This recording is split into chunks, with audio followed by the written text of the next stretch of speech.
Hey everybody, and welcome to this first video on how to use GoGuardian, our new Chromebook management teacher portal. We're going to be going over a lot of things in this series of videos. The first thing we're going to do is how to create a classroom.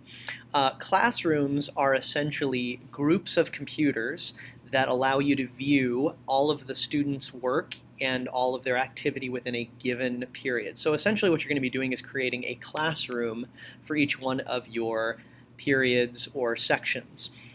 It's really simple to do this, especially if you're using Google Classroom, but you're going to go up to the Add Classroom button once you've logged in, and you're going to name the classroom. Generally, it's a good idea to name it after the hour that it's happening so that you know which one is period 1 and period 3 or whatever it is. So I'm going to name it Sample Classroom. Description is really not necessary. It's not something you have to do right off the top. We're going to get into what scenes are later. And then you can select a color, and this is just to kind of visually differentiate between them. So in this case, I'm going to select my orange one, or I'm sorry, Tahiti Gold. How exotic.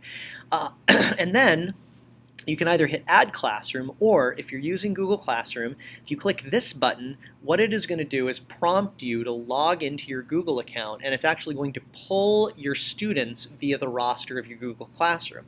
So if you're using Google Classroom and you've already got all your kids enrolled in the class, it's really easy to enroll them in GoGuardian.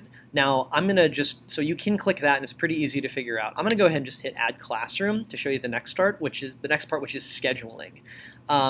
You can schedule your class to essentially auto-launch every time you have it. The one catch with this, though, is that the tool here isn't very good because, first of all, this basic one won't work because our reoccurring schedule doesn't happen weekly. Because of black and white days, you're not going to be able to use this tool.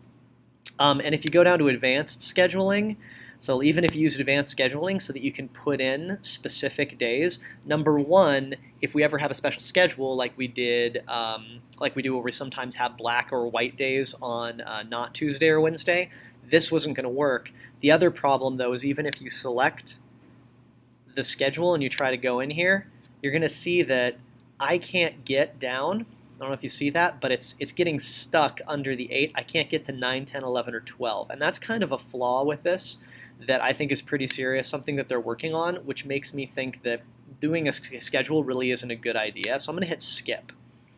The third step, if you don't have Google Classroom, the third way that you can add students to your class is one of these methods. You can give them an enroll code, which essentially, if you click this is the code that students will use when they go to this address to enroll. That is one thing you can do. Another one is you can just type in the emails one at a time, or if you happen to have all of the emails on a spreadsheet, you can upload them that way. You only need a spreadsheet with 2 columns, column A and column B. Column A should be their names, the display name, and column B should be their emails. If that's something you're interested in, you can contact me and kind of help you get it. But I think this is the easiest way if you're not using Google Classroom to enroll students. Just simply give them this code, write it up on the board, and have them go to this address right here to auto-enroll in your section. Once you've done that, your class will pop up here. You'll see all of your students here. I'll give you an example of one that I've already set up. This is all of the 8th graders. And if I go to students, you'll see them all here. So when your students are enrolled, they'll all be here on this side. Each GoGuardian classroom can hold up to 150 students.